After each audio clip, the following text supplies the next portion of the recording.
ಹೊಸ ವರ್ಷದ ಹೊಸ್ತಿಲಲ್ಲಿ ಈಗ ಕರೋನಾ ಕಾಟ ಶುರುವಾಗಿದೆ. ಕರೋನಾ ಕಟ್ಟಿ ಹಾಕೋದಕ್ಕೆ ಆರೋಗ್ಯ ಇಲಾಖೆ ಕಸರತ್ತನ್ನು ನಡೆಸ್ತಾ ಇದೆ. JN1 ಉಪತಳಿ ಹಾವಳಿ ಜೋರಾಗಿದೆ. ಹೋಮ್ ಐಸೋಲೇಷನ್ನಲ್ಲಿ ಇರತಕ್ಕಂಥ ಸೋಂಕಿತರಿಗೆ ರವಾನೆ ಆಗ್ತಾ ಇದೆ ಮೆಡಿಸಿನ್ ಕಿಟ್.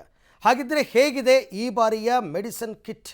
ಇದರ ಬಗ್ಗೆ ಒಂದು ಕಂಪ್ಲೀಟ್ ರಿಪೋರ್ಟ್ ಇದೆ, ಬನ್ನಿ ನೋಡೋಣ. ಹೋಮ್ ಐಸೋಲೇಷನ್ ನಲ್ಲಿರೋರ್ಗೆ ಮೆಡಿಸನ್ ಕಿಟ್.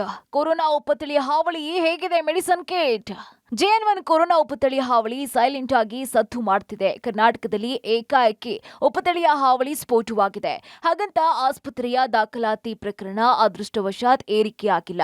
ಬಹುತೇಕ ಸೋಂಕಿತರು ಹೋಮ್ ಐಸೋಲೇಷನ್ ನಲ್ಲೇ ಇದ್ದಾರೆ. ಹೀಗಾಗಿ ಹೋಮ್ ಐಸೋಲೇಷನ್ ನಲ್ಲಿ ಇರೋರ್ಗೆ BBMP ಆರೋಗ್ಯ ಇಲಾಖೆ ಔಷಧದ ಕಿಟ್ ಗಳನ್ನ ಅಗತ್ಯ ಬಿದ್ದಲ್ಲಿ ಮನೆ ಮನೆಗೆ ಕಳುಹಿಸುವ ಕೆಲಸ ಮಾಡ್ತಿದೆ. ಅಂದ್ಹಾಗೆ ಈ ಬಾರಿಯ ಮೆಡಿಸಿನ್ ಕಿಟ್ ನಲ್ಲಿ ಪ್ಯಾರಾಸಿಟಮಲ್ ಸೇರಿದಂತೆ ಆಂಟಿಬಯೋಟಿಕ್, ಜಿಂಕ್ ಮಾತ್ರೆ, ಮಾಸ್ಕ್ ಗಳನ್ನ ನೀಡಲಾಗ್ತಾ ಇದೆ. ಇದು ಮನೆ ಮನೆಗೆ ಕಳಿಸ್ತಾ ಇರುವಂತಹ ಟೆಸ್ಟಿಂಗ್ ಕಿಟ್ ಸ್ಯಾಂಪಲ್ಗಳು. ಇನ್ನು ಸೋಂಕಿತರ ಜೊತೆ ಟೆಲಿ ಕನ್ಸಲ್ಟಿಂಗ್ ಮೂಲಕ ನಿರಂತರ ಸಂಪರ್ಕವನ್ನ ಇಡಲಾಗುತ್ತೆ. ತುರ್ತು ಔಷಧ ಅಗತ್ಯ ಬಿದ್ರೆ ಮನೆ ಬಾಗಿಲಿಗೆ ವೈದ್ಯರನ್ನ ಕಳಿಸುವ ಕೆಲಸವನ್ನ ಕೂಡ ಮಾಡಲಾಗ್ತಾ ಇದೆ. ಅದೇನೇ ಇರ್ಲಿ, ಕೊರೋನಾ ಉಪತಳಿ ಡೇಂಜರಸ್ ಅಲ್ಲ, ಹಾಗಂತ ನಿರ್ಲಕ್ಷ್ಯವೂ ಬೇಡ ಅಂತ WHO ಈಗಾಗಲೇ ಎಚ್ಚರಿಕೆಯನ್ನ ಕೊಟ್ಟಿದೆ. ಹೀಗಾಗಿ ಕೊರೋನಾ ಭಯ ಬೇಡ, ಆದ್ರೆ ಎಚ್ಚರಿಕೆ ಇರ್ಲಿ. ಪವಿತ್ರ, ಪಬ್ಲಿಕ್ ಟಿವಿ, ಬೆಂಗಳೂರು.